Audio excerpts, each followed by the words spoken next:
migrantes en México. Y tenemos a la doctora Nayeli Díaz Prieto.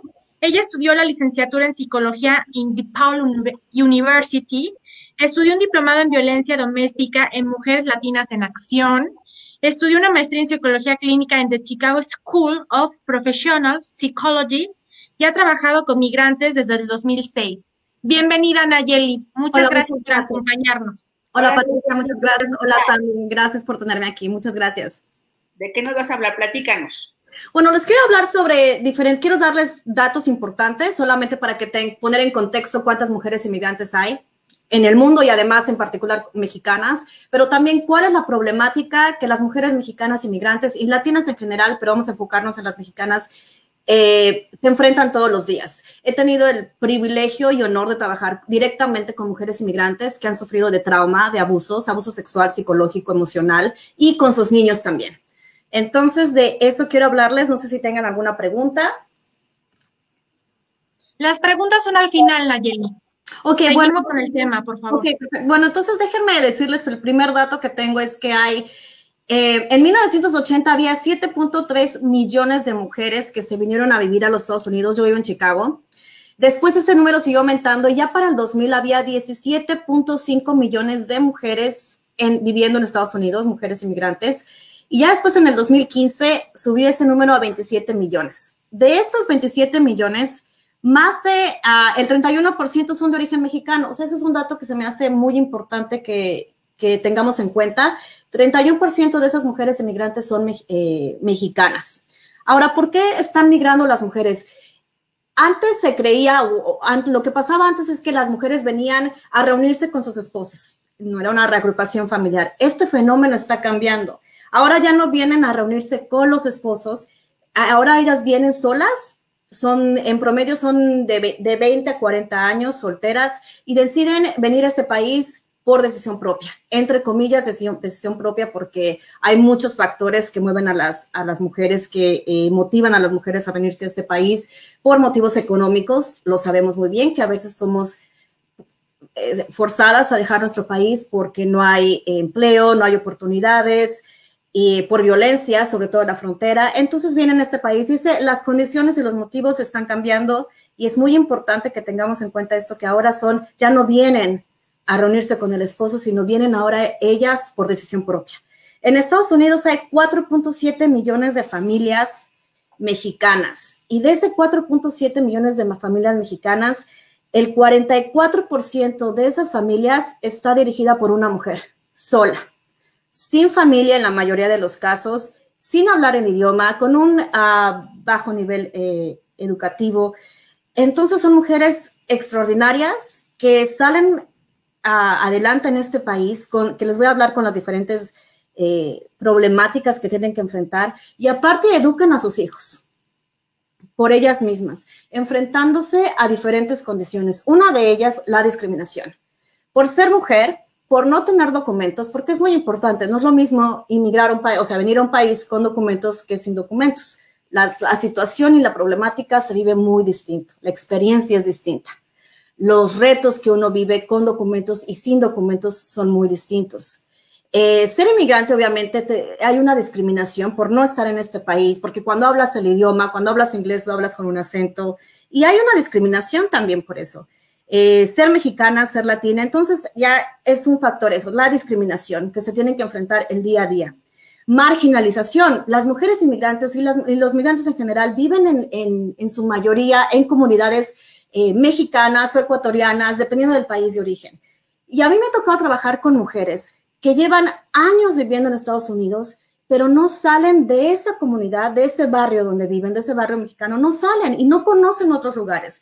Esto porque se explica por varias, las razones son varias. Uno, miedo a ser deportadas, porque la deportación existe, especialmente con Obama en el 2011, 2009, 2011, el presidente Obama lo que hizo hubo redadas en el barrio, en el sur de Chicago hay un barrio que se llama La Villita, ahí vive muchos mexicanos, y lo que hizo Obama en ese momento fue hacer redadas. Entonces la gente iba al centro comercial a comprar y llegaba la policía y literalmente esto sí pasó, está documentado, no es mi opinión, no es un rumor, pasó, llegó la policía, arrestaba, digamos, a todo mundo, les pedía documentos.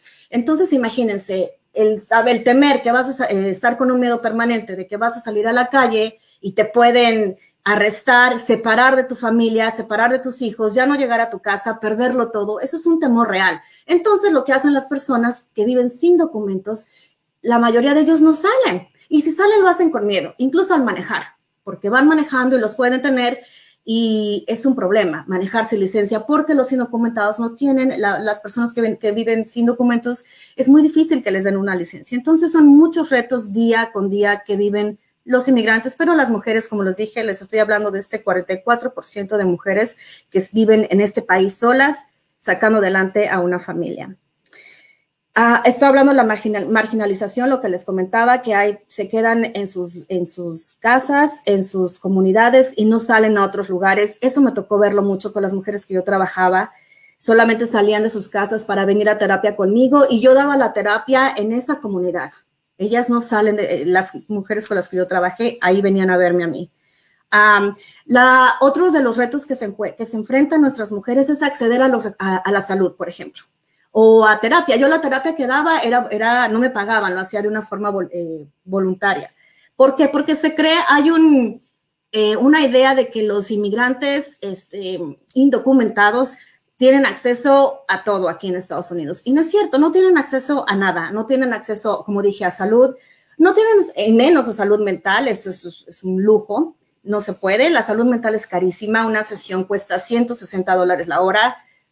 Entonces, y lo paga la mayoría de las veces el seguro. Las mujeres indocumentadas generalmente no tienen un seguro médico, entonces no hay acceso ni a la salud, ni a la salud física, ni salud mental.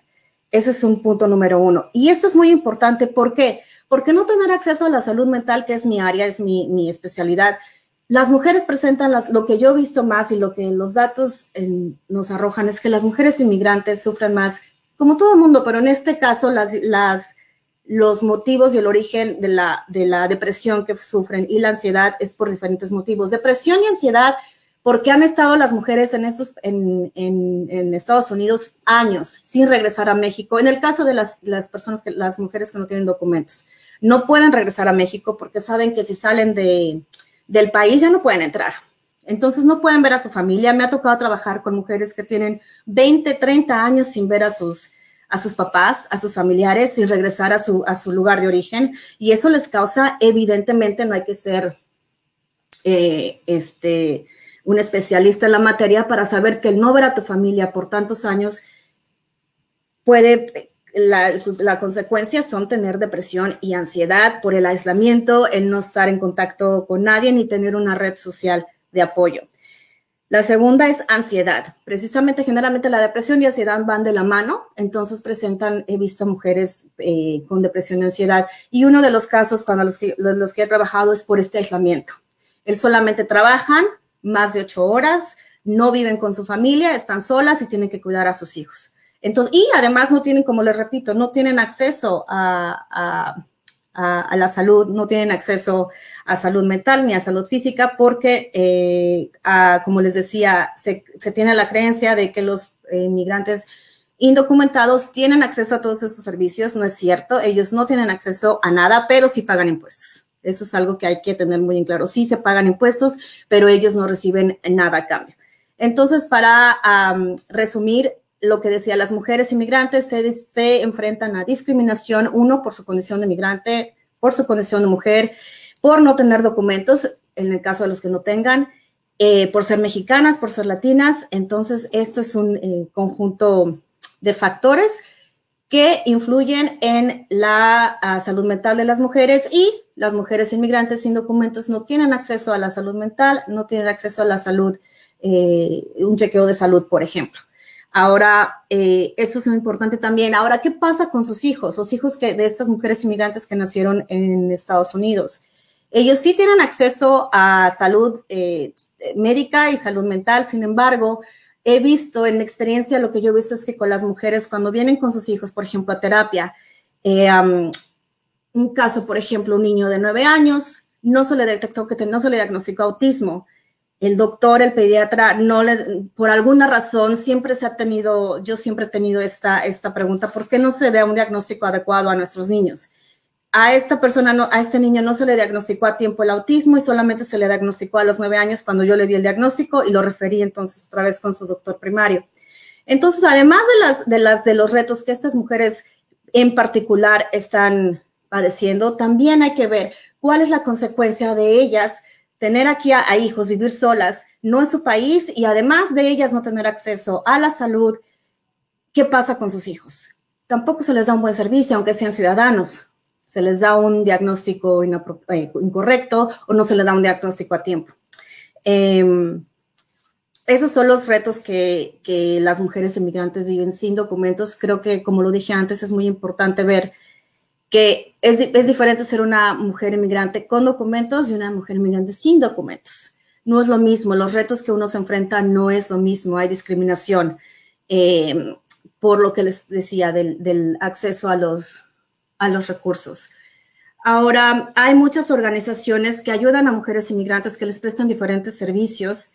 Por ejemplo, si quieren, otra cosa importante que no mencioné es de que es muy difícil tener documentos en este país, no es lo que se cree que te vas a formar y te dan tu residencia o tu ciudadanía, eso es muy difícil. Hay muchos, en la frontera estaba leyendo un artículo de Amnistía Internacional, en la frontera con Estados Unidos hay muchas familias, principalmente familias que están pidiendo asilo, no se los dan, la mitad son hombres y la mitad son mujeres, y no le dan el asilo a los Estados Unidos a estas familias, aún viniendo, por ejemplo, con circunstancias de violencia o de amenazas de sus lugares de orígenes, no le dan esos asilos.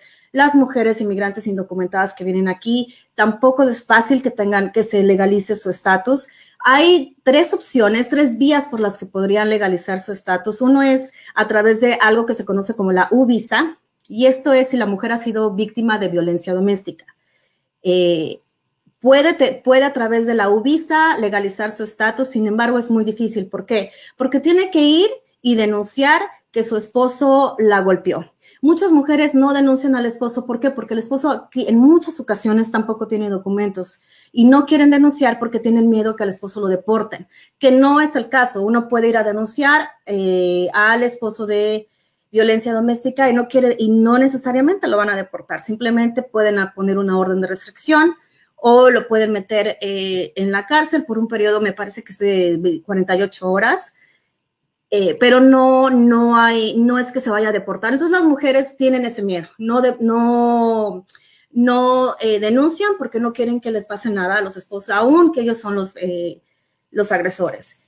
Ahí podrían tener un medio de legalización a través de la U-Visa. Después tenemos otra forma que podrían regularizar su estatus migratorio, que es a través de la T-Visa, que eso también es para personas que han sido víctimas de tráfico humano. También es muy difícil que el gobierno de Estados Unidos te apruebe eso. Son muchos documentos, muchos trámites, necesitan un abogado, pruebas. Y está la otra forma con la que las mujeres pueden también regularizar su estatus es a través de la visa WAWA. Se escribe V-A-W-A. Y estos son también para sobrevivientes de violencia doméstica que viven con un ciudadano o un residente en la casa. Esto, como les dije, es muy difícil. No es tan fácil para las mujeres ir a denunciar a su abusador. ¿Por qué? Uno, por el idioma. Es muy difícil que vayan. No hablan a veces el idioma, entonces es muy difícil encontrar a alguien que hable el idioma y que te traduzca. Alguna vez yo tuve la oportunidad de ayudar a una persona, a una de mis pacientes, ir a traducirle y acompañarla porque ella pues tenía miedo de ir sola y denunciar porque no les hacen caso en algunas de las veces. Entonces, bueno, yo la acompañé para denunciar. Ella estaba denunciando a su esposo por intento de asesinato. Entonces es difícil denunciar, uno, porque no están en su país, porque no es el idioma, porque no les hacen caso, porque no quieren además perjudicar a su pareja, a pesar de que ellas a través de esto podrían legalizar su estatus, pero como les dije, esto es difícil, no es tan fácil. Entonces las opciones que tiene una mujer sin documentos inmigrantes son muy limitadas. Trabajan además en como seguramente ya todos lo saben, en empleos que pagan poco. sin ningún derecho a vacaciones, a pensión, además con unos sueldos de miseria, porque se aprovechan además de su condición. Acuérdense que a las empresas les conviene reclutar a personas que no tienen documentos porque se hacen más vulnerables. No exigen sus derechos con miedo, obviamente muy justificado, porque les da miedo que si ellos reclaman algo que es injusto, los vayan a deportar, los corran. Entonces, las mujeres, ¿en qué trabajan las mujeres aquí en Estados Unidos? La mayoría de las personas inmigrantes, en específico, estoy hablando de las indocumentadas, trabajan, por ejemplo, de nannies, trabajan también en la industria hotelera, servicios de limpieza, en daycares que le llaman guarderías, pero hay un fenómeno muy interesante que ocurre. En muchos de estos casos trabajan a través de una empresa. Por ejemplo, hay un caso que yo conozco, UPS, la empresa de paquetería. Ellos contratan a una empresa que les lleva a las personas para que les limpie y UPS paga a la empresa $23 o $27 la hora por persona. A los trabajadores esta empresa no les paga los $23, obviamente, que UPS les paga. Les paga, en ese entonces me acuerdo, al trabajar con mujeres que trabajaban en esta empresa, les pagaban $7, $8 la hora. La mayoría son mujeres y eran mujeres mexicanas inmigrantes sin documentos. Entonces, son víctimas de explotación, discriminación, marginalización y es muy difícil que accedan a diferentes recursos, incluyendo, como ya les dije, y hago enfoque en mi área que es salud mental y salud física. Entonces, bueno, al ser vulnerables, no tener documentos, como les decía de este caso de esta empresa, les pagan $23 la hora por trabajador, pero a las trabajadoras mexicanas inmigrantes sin documentos solamente les pagaban $7, $8 la hora. No tenían derecho a vacaciones, no tenían obviamente pensión. Si se enfermaban tampoco tenían días de enfermedad. Ellas si se enfermaban pues no iban a trabajar y no les pagaban. Entonces, ¿cuál es? Y otra vez, ¿por qué hablo tanto de psicología? Porque esa es mi área. ¿Y cuál era la problemática de estas mujeres? Pues depresión y ansiedad, pero no tienen tiempo, además, para pensar en ellas, en su depresión y ansiedad, porque tienen que trabajar. Entonces, tampoco tienen acceso a eso. Y pues bueno, los problemas que vemos, además de depresión y ansiedades de salud, por ejemplo, los latinos, los mexicanos son los que tienen más tendencia a padecer de enfermedades cardiovasculares. Entonces, pero si no tienen el tiempo, obviamente, ni los recursos, lo importante es trabajar y subsistir, porque no, si tú faltas a trabajar, no te pagan. Entonces, no, como les dije, no hay acceso a estos servicios. Y los servicios que hay, la mayoría de los casos son ofrecidos por organizaciones no gubernamentales que ofrecen servicios de trabajo, de trabajo voluntario, como yo lo hice, para ayudar a estas mujeres que tanto lo necesitan y además muy valientes. Mi experiencia con estas mujeres mexicanas, me sentía tan orgullosa de trabajar con ellas, aprendía muchísimo de ellas, me enseñaron muchísimo su fortaleza, su valor, su inteligencia, solas en este país. Es muy difícil vivir sola aquí. Víctimas de violencia doméstica en algunos casos, no en todos, pero muy fuertes, muy fuertes las mujeres con las que yo trabajé, con muchas problemáticas y día a día tratando de salir adelante con sus propios recursos y además tratando de sacar adelante a sus hijos. No sé si tengan otra pregunta, algo más. No sé si se me está pasando algo más. Nayeli, muchas gracias. Qué interesante. Hay una pregunta en el chat. ¿Cómo tratar, si soy una mujer migrante sola, cómo trato mis temas de depresión y de ansiedad? Hay varias, depende de dónde vive esta persona, depende qué organizaciones hay en el estado de donde vive. Hay organizaciones que ayudan a estas personas y ofrecen servicios gratis. No hay muchas, como yo decía, desgraciadamente, lo que yo decía, las personas creen que los inmigrantes indocumentados tienen acceso a todos los servicios y eso no es el caso.